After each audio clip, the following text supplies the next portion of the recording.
one of the initial disciples of Srila Prabhupada, joined in 1967 in San Francisco. So later on, she and her husband Goswami Prabhu, they did a lot of service for Srila Prabhupada. Now, after some years, Srila Prabhupada sent them to Hawaii to begin preaching there. And so Hawaii, they went there, they started preaching, they tried. And so not much was happening. Somehow, this Mataji, she, when they went there, her spiritual standards went down, and so then material desires started coming up. And she thought of taking up a job, a totally materialistic job to earn money. And so she took up the job, and then it was a materialistic job associating with materialistic people. And her Krishna consciousness really went down. So, Srila Prabhupada, as a spiritual master, he came to know somehow that something wrong is going on here. So Srila Prabhupada wrote to them that I wish to come to Hawaii to see your center. So when Prabhupada wrote this, she started thinking, why Prabhupada wants to come here? If Prabhupada comes here, I have to give up my job, I have to take care of him, I have to do so many services. Why he wants to come?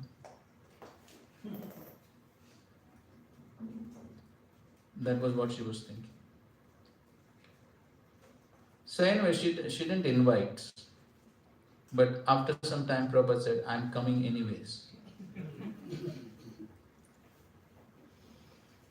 So Srila Prabhupada came and began staying there with them.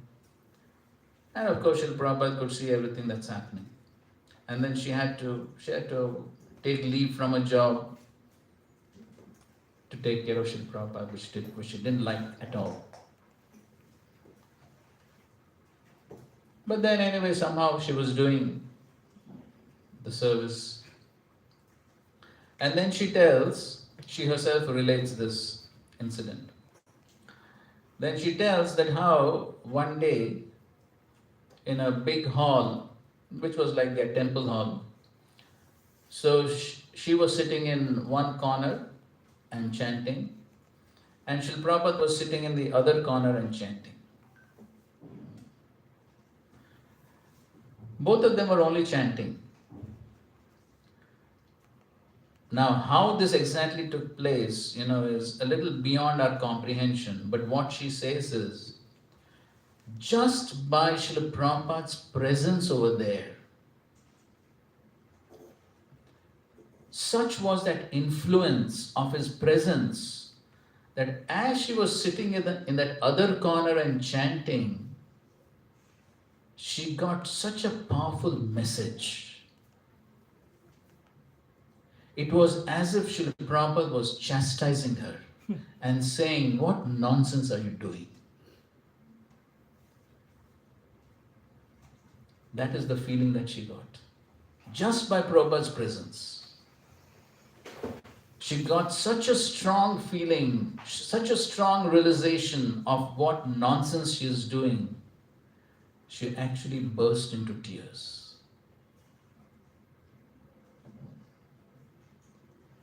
And she realized what a blunder she is doing. Instead of being happy that a spiritual master is there, she's thinking the spiritual master has become a burden. What a degradation in consciousness. So just by Prabhupada didn't chastise her, didn't say anything, not a word went across. But just by his presence there, she got the full message. So of course, Paramatma is there in both the hearts. So Paramatma does the job. But she got that full realization. She immediately went and fell at the feet of Srila Prabhupada, begged forgiveness, and then she gave up her materialistic job and changed her materialistic ways and everything. And a whole transformation took place after that. So that's how Krishna orchestrates. When somebody is going in the wrong direction, Krishna orchestrates. And of course, there are many other pastimes like that in the life of devotees. So, but the point is that, yes, when, therefore, Prabhupada is giving the example that the sufferings of an orphan and the sufferings of a beloved child of a king are not one and the same. Okay. An orphan is really poor because there's no one to take care of him, but a beloved son of a rich man, although he appears to be on the same level as orphan, is always under the vigilance of his capable father. So, therefore, as Prabhupada is writing here, such a devotee who is chastised by the Lord is very fortunate in comparison to a devotee who gets a good birth in the next life. So he gets a good birth, he may forget the Lord. But then when he's chastised by the Lord, that is really for his benefit. That really purifies him and brings him on track. So therefore the devotee, tatte anukampam susamikshamanaha. The word susamikshamana means, iksha means to see. The devotee has a right perception towards suffering in life. He sees it as devotee needs to see suffering. And therefore, Ridva Vapubir Vidadan Namaste. Therefore, he thanks the Lord. And therefore, the Acharyas commenting on that verse, they say that the only reason why Krishna puts suffering in the life of a devotee is to intensify their devotional service. That is the reason. So when Krishna sees that devotee has become very lax in his devotional practices, dhila, become very dhila, then Krishna thinks, what this person is doing? Then Krishna orchestrates the plan, how to make him more serious. So therefore, Bhishma Dev, in his teachings to Yudhishthira Maharaj, so he's describing about how whatever happens in the life of a person is due to Kala. So when he's asked, he's saying, Aho Kashtam, Aho Anyayam, how so much Anyaya and Kashta to the Pandavas who are devotees, who can understand? So then he himself answers his question, he says it is all due to Kala, it is all due to time. But then devotees, they are, whatever is happening in their life, it is not due to karma. It is not due to karma. So therefore, the Acharyas explain that the Kala, time, carries karma for a non-devotee. For a materialistic person, Kala carries karma. But for a devotee, Kala carries Krishna's plan. Because Kala is also energy of Krishna. So therefore, for a devotee specifically, the Kala carries Krishna's plan. And understanding that Krishna is Suradham Sarvabhutanam, one has to have faith that whatever Krishna is doing in my life is definitely for my benefits. It is like the medicine which the doctor is giving. The medicine is definitely for the benefit of the patient. So like a loving father, Krishna orchestrates all events in the life of a devotee. And therefore, he actually accepts this as the mercy of the Lord and thanks the Lord for whatever is happening in his life. Okay. And of course, when one is in this right consciousness, then Jive Tayo Mukti Pade Sudhaipa. Then one becomes qualified for liberation. But the important point here is that this is the glory of devotional service. That Krishna interferes only in the life of a devotee. This principle does not apply to the jnanis and the yogis, because they are simply trying by their own endeavors. But a devotee, because he is dependent on Krishna's mercy, then Krishna also reciprocates. So this is the glory of devotional service. And that is what Narad Muni is explaining to Vyasadeva. This is the glory of devotional service. On one hand, for the devotee also to forget the lotus feet of the Lord is very difficult. And the Lord also does not forget the devotee. It's reciprocal. Both don't forget. And I think so in one of our previous discussions, I told you this incident of those two ladies on the flight. Didn't I? No? Okay, maybe as I tell you, remember. There were two devotee ladies. They were going in a flight they attended a huge program, late night program. You have told. Yes. You want to complete the rest of the story? So anyways, to tell the essence, since I've already told you. So they were going and they were sitting in the flight, and there was a person on the third seat. And then these ladies, it was night time, so they didn't take any prasadam over there. The devotees packed a lot of prasadam and gave a lot of prasadam with them. And so then they were requesting this third man. So this third man, to their great surprise, ordered a vegetarian meal, which is very unusual in a Western country. So the devotees were thinking, this is very interesting, the man wants a vegetarian meal. So then they thought, devotees always thinking of preaching. So they thought, okay, let's offer some prasadam. And we want vegetarian food. So they said, we have some vegetarian food. Would you like to have? The man said no. Flatly refused. So then after some time, again they tried. The man strongly said, no, I don't want. Okay, he got his meal, he ate his meal. After his meal, they thought, okay, let us at least try to offer some sweets. So again they tried. The man said, I'm telling you, no means no. I don't want. So they're very surprised why this man is so strong, vehemently refusing to accept prasad. So then when they, gradually began to ask, why you are refusing? So then he said that actually he was also a devotee before, staying in that same temple from where these ladies are coming. And he had some friction with devotees, he left. And then now he went for his father's funeral.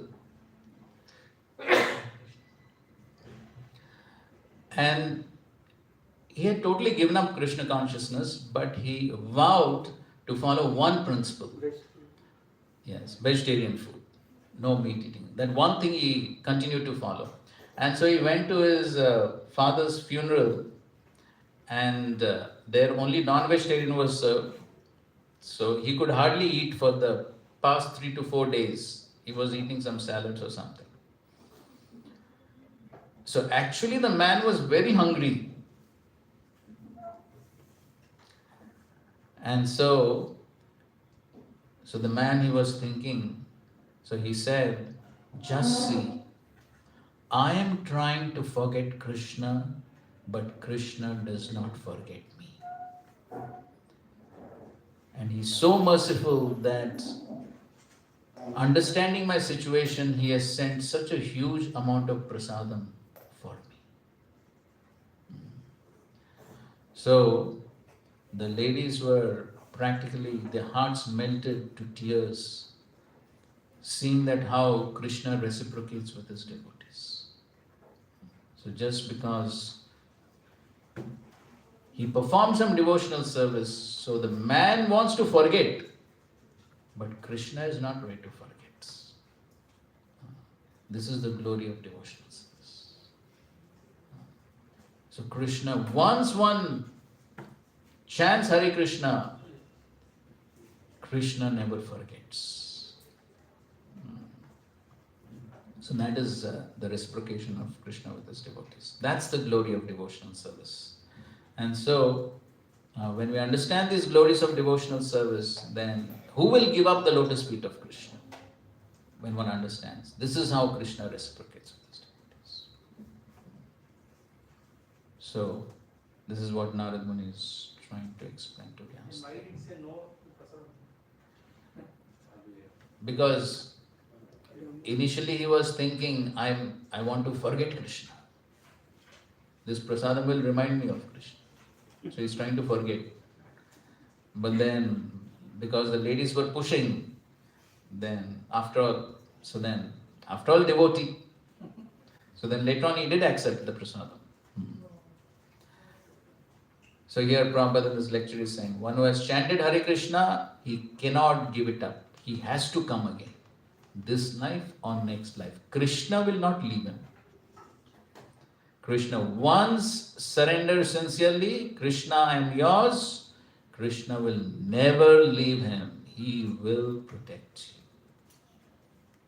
How Krishna protects, that is his plan. But then this is Krishna's reciprocation with his devotees. Okay, this is a quote on this verse only. Very, very nice. Read. We'll end with this. Anyone who has associated in Krishna consciousness, I mean to say, association, he cannot forget. Rasa graho janaha. Here it is stated that smaran mukundangri upaguhyanam punar vihatum ichchenana. Vihatum means to give up. He may fall down by Maya's influence for time being, but he cannot give it up. This is the sign. He cannot give. Just like the example is given, just like hot sugar juice. It is very nice because it is hot. One is uncomfortable to take it, but because it is sweet, it cannot give away.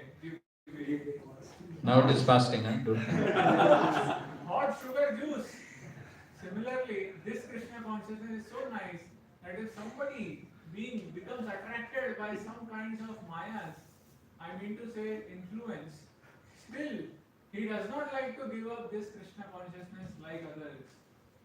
This is the specific qualification of a Krishna conscious person. Smarana mukundangri upaguhyana punaha. One who has chanted Hare Krishna, he cannot give it up. Cannot give it up. He has to come again. This life or next life. Krishna will not leave him. Krishna, once surrender sincerely, Krishna, I am yours. Krishna will never leave him. He will protect you. But if he had become little stronger, then there is no question of falling down. Rasagra rasena grahayate vashikriyate. Krishna vashikriyate. Vashikriyate means hypnotized. It is so nice that one becomes hypnotized. Otherwise, why the boys are working so hard? They are all qualified. They can earn money outside. In your country, sufficient money is paid for work, but they are hypnotized here. And Prabhupada says, I'm not even paying them. Yes. So one becomes hypnotized by Krishna. Rasagraha Janaha. Srila Prabhupada ki jai, Radha Srimad Bhagavatam ki jai, Sarve Gaur Bhakta Vrinda ki jai. Hare Krishna, Krishna Krishna, Hare Hare, Hare Rama, Rama Rama, Hare Hare. Adityanam Prabhu, Advaita Karuna Prabhu, Akshobhya Prabhu, Anantanasan Prabhu, Anshuman Prabhu, Chaitanya Jivan Prabhu, Chaitanya Shastri Prabhu, Durga Prasad Prabhu, Gopala